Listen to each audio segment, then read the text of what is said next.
Sway your gathering with the remembrance of Muhammadin wa Ali Muhammad.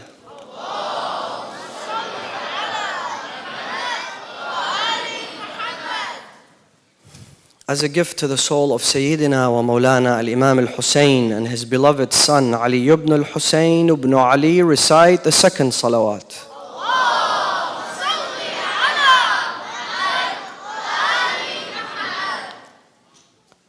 For Allah to shower onto this gathering with His infinite mercy and compassion, and to hasten the reappearance of Sayyidina wa Mawlana Sahib al-Asri wa Zaman, recite the third salawat with the loudest of your voices.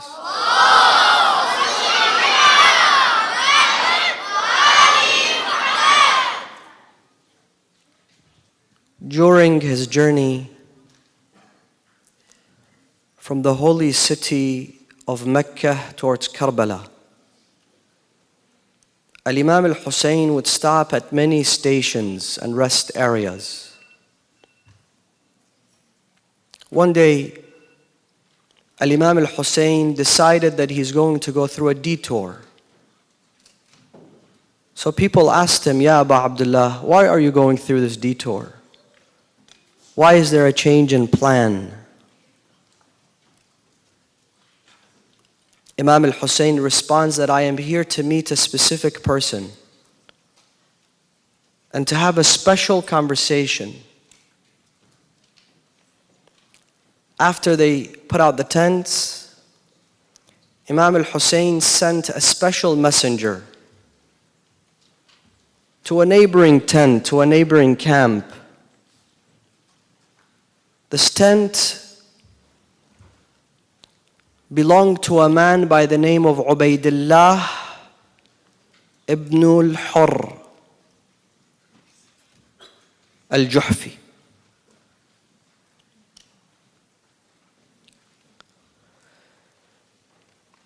The messenger of Imam al-Hussein went to his tent. He told him, Al-Imam al-Hussein, the grandson of Rasulullah, is in a neighboring village, in a neighboring camp. He's asking to meet with you. He wants to see you. Ibn al-Hurr looks at the messenger of Imam al-Hussein. He smiles. He says, I ran away from Hussein.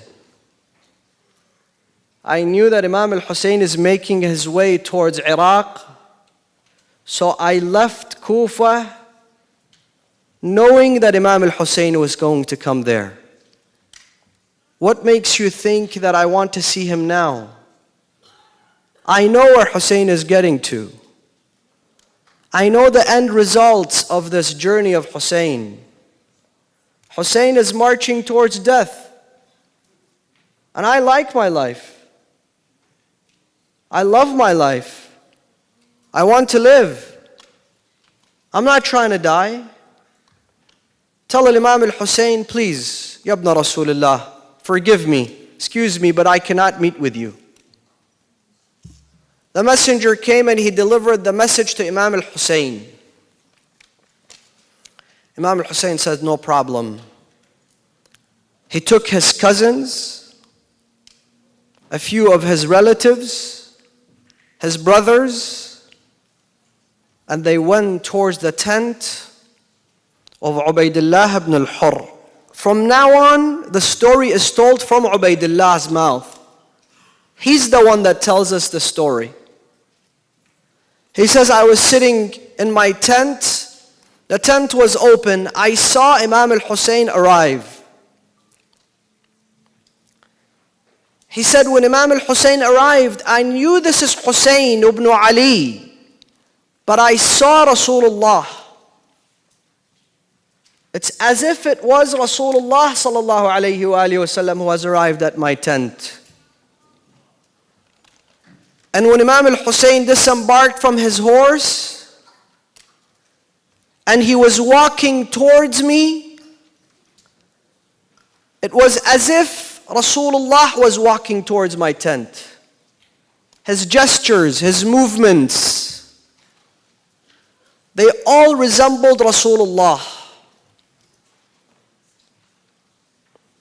Imam al-Hussein came He sat in the tent. He told me, Ya ibn al-Hurr, do you not have sins that you wish for them to be forgiven? I said, of course, Ya ibn Rasulullah, I do. He said, Ya ibn al-Hurr, do you not wish to enter the mercy of Allah subhanahu wa ta'ala? I said, yes, of course I do, Ya ibn Rasulullah. Do you not wish to be in the same position of Rasulullah on the day of judgment? Indeed, Ya ibn Rasulullah, of course I do. Do you not wish to receive the intercession of my father and my grandmother, my grandfather and my mother Fatima? Of course I do, Ya ibn Rasulullah. Imam al-Hussein said, I am here to make it easy for you, Ya ibn al-Hurr. All you need to do is just join me. This man looks at Imam al-Hussein dead in the eye, and he says to him, Ya Aba Abdullah, I don't want to die. But what I can offer to you are a few horses. They are the finest horses. They are the fastest horses. And especially one of them. I never chased anyone and didn't catch him with this specific horse. I have a Lamborghini I'm offering to you, Ya Ibn Rasulullah. Take it.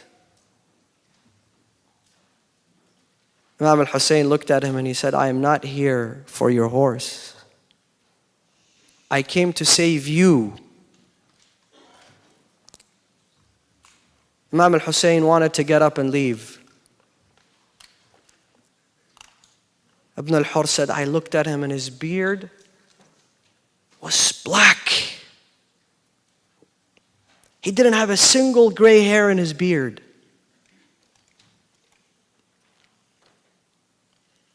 And he left. Then the news reached Ibn al-Hurr after the 10th of Muharram. He was a Shia, by the way, a follower of Imam al-Hussein. He was a brave man. The news reached Ibn al-Hurr, Ya Ibn al-Hurr, do you know that by the end of the 10th of Muharram, the entire beard of Imam al-Hussein was white? So many calamities fell onto him. He was beheaded, his head was put on top of a spear. Do you know that? Ibn al-Hurr says, I lived my entire life in regret. Every day of my life I was in regret. Every day of my life I heard the call of Imam al-Hussein, ألا هل من ناصر ينصرنا ألا هل من معين يعيننا ونحن آل بيت رسول الله.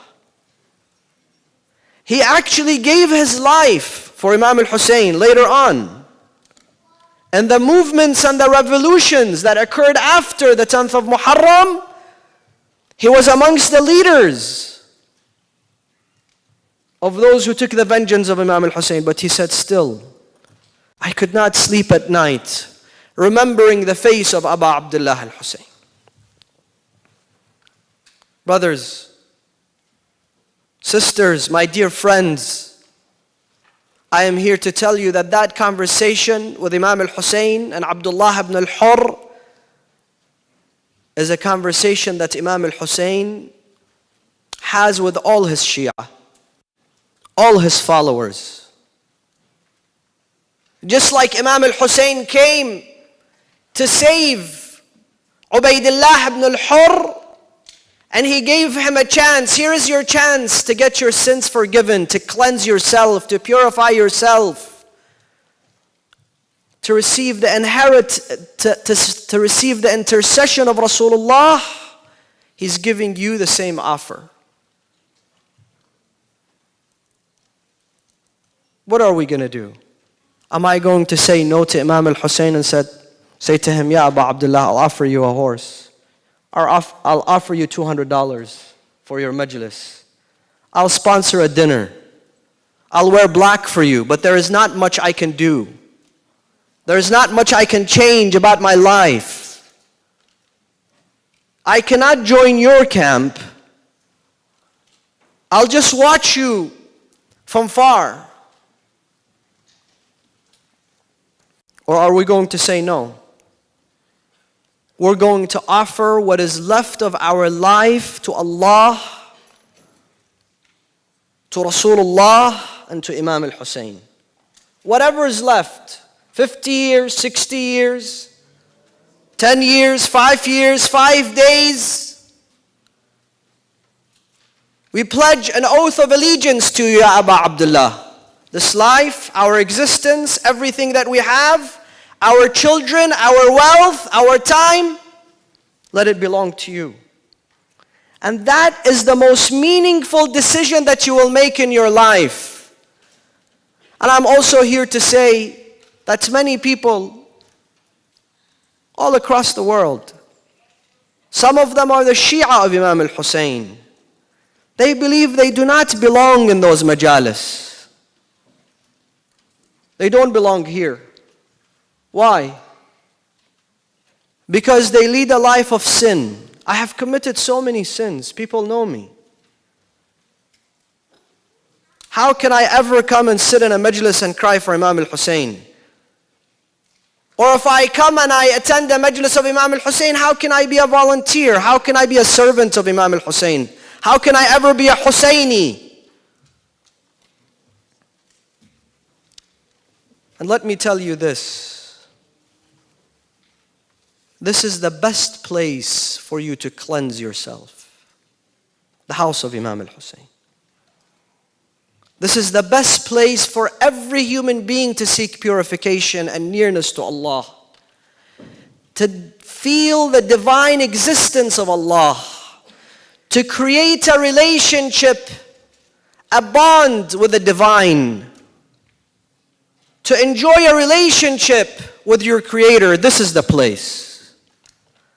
No matter who you are and what you have done.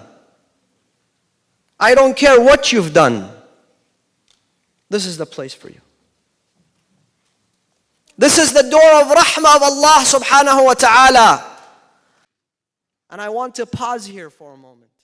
Before I go on, I want to pause here for a moment and say to the leadership, wherever they are, around the world, if you have a Husayniyah, if you have a masjid, if you have a majlis, and to our community and our community members and to our dear elders, today if you see somebody in the majalis of Imam al-Hussein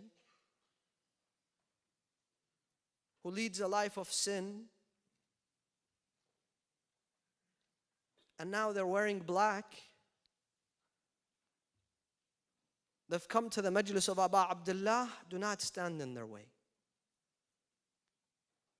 Do not drive them away from Imam al-Hussein. Imam al-Sadiq salawatullahi alayhi says, كُلُّنَا سُفُنُ النَّجَاةِ. We are all the ark of salvation, every single one of us. وَلَكِنْ سَفِينَةُ جَدِّيَ الْحُسَيْنِ أَسْرَعُ وَأَوْسَعُ. But the ark of my grandfather Imam al-Hussein is much bigger. And it's faster, it's a rescue boat. You know when Rasulullah sallallahu alayhi wa alihi wa sallam said his most famous hadith, he said, إِنَّ الْحُسَيْنَ مِصْبَاحُ الْهُدَى وَسَفِينَةُ النَّجَاةِ. Why did he use this example? He's the ark of salvation. Why? Because people would travel in ships. The ship would break. And there had to be a rescue boat. Rasulullah says, your rescue boat is Hussein. And he's very quick towards salvation. Very quick. The easiest way. And how can it be difficult, my brothers? How is it going to be difficult when you hear a story of a man who stood in front of 25,000 people with courage? He didn't run away. He didn't break. He did not hesitate. He was not confused. It becomes easy for you to say no to sin, to temptation, to the whispers of shaitan. You get the courage from Hussein. And when you are tempted, you say to yourself, to your nafs, just like Abu al-Fadl Abbas said, Ya nafsu min ba'd al-Hussein, huni. No means no. Not long ago, I was traveling from Najaf And I happened to be with one of the most famous orators, scholars of the Minbar of Imam al-Hussein in the same flight. He told me this story. Listen to the story. He said, a young man came to me. He's a sheikh. He said, Shaykhana, I want to share a story with you. What is the story? He says, this young man, I was committing all sorts of sin. I was forgetful of Allah. I didn't care. And he said, this young man, he was handsome, tall, good looking. He said, my dad is a doctor and my mother is also a doctor. And I am the only son they have. Spoiled. He's given money. He has everything. The most beautiful car. Credit cards he's spending. He says, I was forgetful of Allah. He said, one day, I went to sleep. In my sleep, I saw this dream that was so real. The most real experience I have had in my entire life. He said, I saw that somebody is ringing the bell at our house, and there's a camera. When you ring the bell, you see the picture ring. You see the picture of the person ringing the bell. So he said, somebody rang the bell. I went. I saw from the picture it was a face of a prophet, full of light, full of nur, full of iman, and he was wearing a green turban, meaning a Sayyid. So I told him, what are you doing here? It's in the middle of the night. Who are you? He says to him, open the door. I am Imam al-Mahdi. So he said, I asked myself, how am I going to let him in? There's alcohol in my house. What if he goes through my phone? There's all sorts of junk in my phone. This is not a house that I want to welcome Imam al-Mahdi in. So I said to him, please give me 5 minutes. And I opened the door. He said, I went, I took the beer bottles, I emptied them. If there was, other things, weed, whatever it was, I emptied out my phone, I emptied everything, I put it in the garbage. I came and I looked and he wasn't there.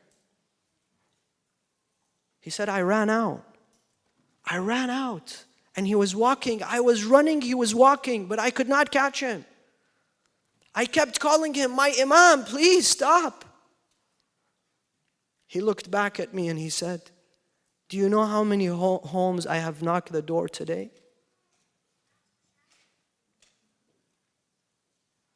Why aren't you ready for me? Nobody's willing to welcome me. Brothers, wallah, it's not worth it. Sisters, it's not worth it for us to ruin our relationship with our Imam because of a sin.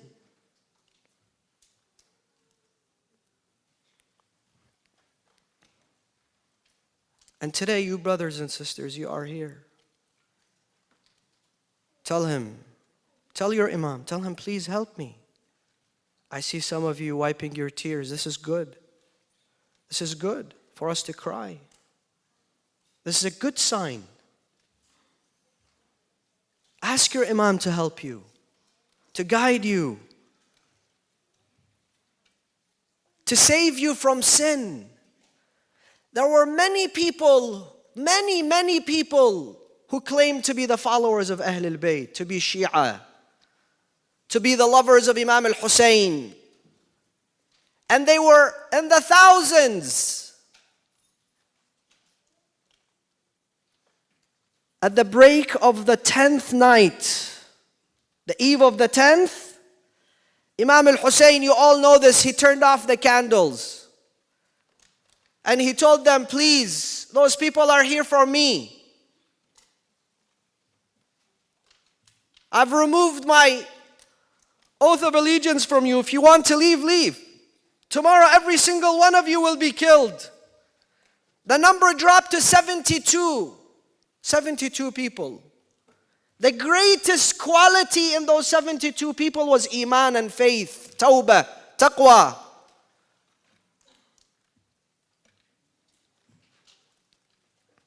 Years back, listen to this inspirational story. Years back, I was in a different country, and a young man came to me. He said, Sayyid, I've been hired by a pornography company to create a website for them, to create the videos for them, to manage their back end, and I've been given a lot of money. This is an offer I cannot refuse. But I know I'm making a mistake. So is there a way for me to do this and also continue to be somebody that is close to Allah? Is this okay? What if I donate some of this money to Allah? What if I, pay my khums? Would it be okay? I told him those are the exact same sentiments that Umar ibn Sa'd had. Same exact sentiments. Do you think Umar ibn Sa'd, when they told him that we're going to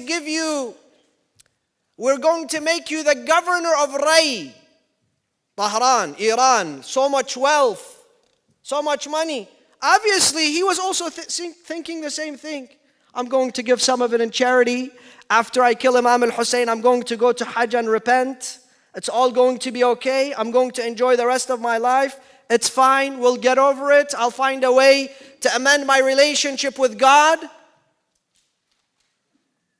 And Imam al-Hussein told him, you will never achieve happiness. In fact, you will never even see Ray and Iran. And you'll never become the governor. So he said, what should I do? I said, you delete every single one of those videos. And you terminate your contract.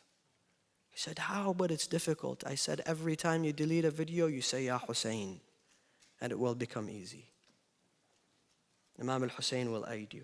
Today, he's a wealthy man, earning halal money, halal rizq. This society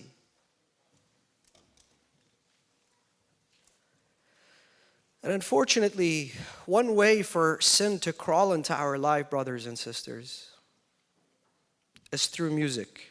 Let's be real. Some people tell me, say, does all music haram? I say, listen, all music may not be haram, but the one you're listening to is definitely haram.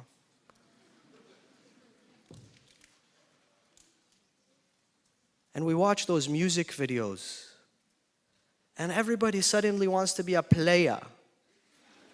Well, you ain't no player.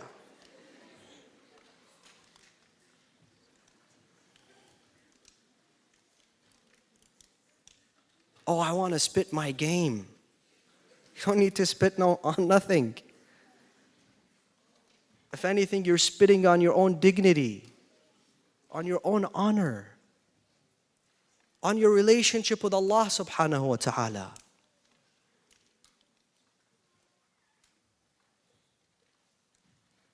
Allah subhanahu wa ta'ala in the Holy Quran, Surah Al-Hadid, asks every single mu'min, every single believer, every single one of you, asks me and you a very important question. Listen to this question. I'm about to conclude. ألم يأن للذين آمنوا أن تخشع قلوبهم لذكر الله وما نزل من الحق. Has time not arrived for the mu'mineen, not the mushrikeen, not the kuffar, for you believers, mu'mineen, so that our hearts would tremble for Allah, for His message, and we change our ways, and we change our habits, and we change our lifestyle? Allah asks me and you. Have you ever lost something extremely precious? If you lose something extremely precious, let's say you own a Rolex, and you lose this Rolex.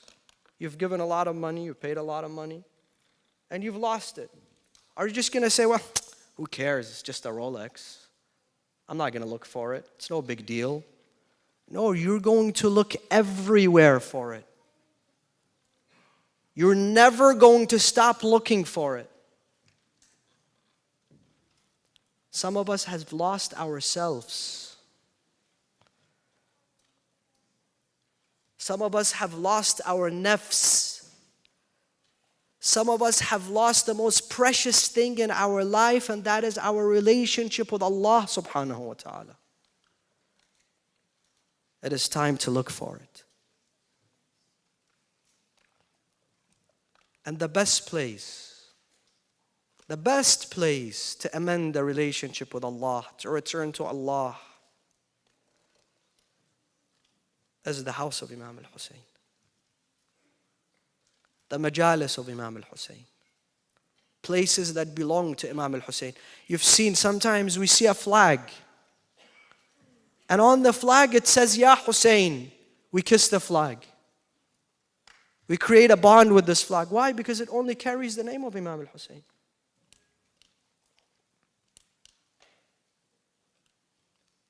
What about a place that belongs to Imam al-Hussein?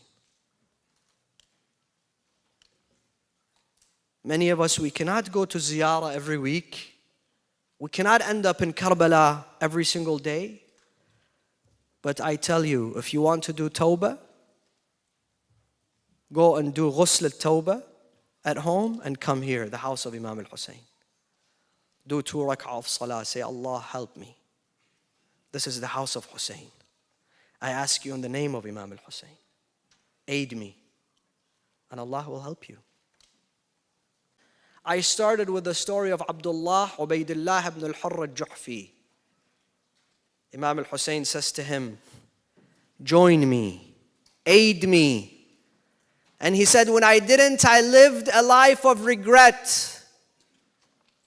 One way for us to cleanse ourselves and our sins is to aid the cause of Imam al-Hussein. And Imam al-Hussein, brothers and sisters, by the way, he does not need us. Don't think that Imam al-Hussein needs my money, my time, my support. Imam al-Hussein is the wealthiest. You think Jeff Bezos is wealthy? Elon Musk is wealthy? Those guys are bankrupt. Elon Musk's son says, I wish I had another father. I hate this guy. He wants to dissociate with his father, who is the wealthiest man in the world, but Imam al-Hussein, look at his children. Look how much they love him. Look at those guys here. Every single one of them, they are here because of the love of Imam al-Hussein. Because they've made a bond with Imam al-Hussein. And do not fail them, brothers. Do not fail them. You need to support them in this journey, so they become the best of the followers of Imam al-Hussein. And tonight we are inspired by the greatest personality. A personality who was put right next to Imam al-Hussein. He was inseparable from Imam al-Hussein. Aliyun al-Akbar.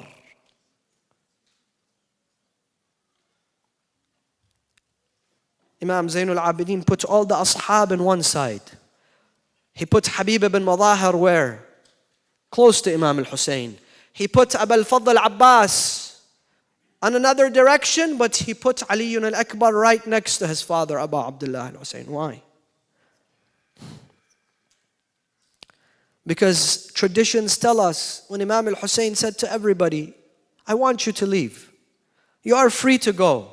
Even his brothers. Shimr came and he told Abu al-Fadl Abbas, I'll give you amnesty. You and your brothers, leave, we won't kill you. Imam al-Hussein said, go, Ya Abu al-Fadl, hear what he has to say. But Imam al-Hussein never gave that offer to his son Ali al-Akbar. He didn't want Ali al-Akbar to leave him. He loved him so dearly. And Ali al-Akbar was a youth, the master of youth, the source of inspiration for all the shabab. Let us take our hearts, our souls, our minds to Karbala tonight. Tonight we have to shed tears for Imam al-Hussein. We're reaching the final stage, the final station. And that is the wida' of Imam al-Hussein with his son Ali al-Akbar. How was he described? كان أشبه الناس خلقا وخلقا ومنطقا برسول الله. Imam al-Hussein says, وكنا إذا اشتقنا إلى رسولك نظرنا إليه. He resembled Rasulullah. And when they missed Rasulullah Muhammad, they would look at Ali al-Akbar. This Ali al-Akbar came and he stood in front of the tent of his father, Imam al-Hussein. And he was, by the way, the first of Bani Hashim. He led the way. He paved the way for the rest of Bani Hashim. He said to him, Ya Aba Abdullah, give me permission. I am here. Imam al-Hussein told him, Bunayya Ali, ilayya likay ashummuka wa tashummuni. Come so I can smell your scent for the very last time. وَأُوَدِّعُكَ وَتُوَدِّعُنِي. They hugged and they cried and they wept. Let us take our hearts to Karbala. This moment, when there are tears, we go to him. We go to Bayn al-Haramain. We stand in front of the shrine of Imam al-Hussein, and next to him Ali al-Akbar, Ali ibn al-Hussein, and we say to him, Ya Sayyidana wa Mawlana, inna tawajjahna, wastashfa'na, wa tawassalna bika ila Allah. All of you brothers and sisters, the soldiers of Hussein, the lovers of Hussein, the Shia of Hussein, Ya Sayyidana wa Mawlana, inna tawajjahna wa tawassalna bika ila Allah. وقدمناك بين يدي حاجاتنا يا وجيها عند الله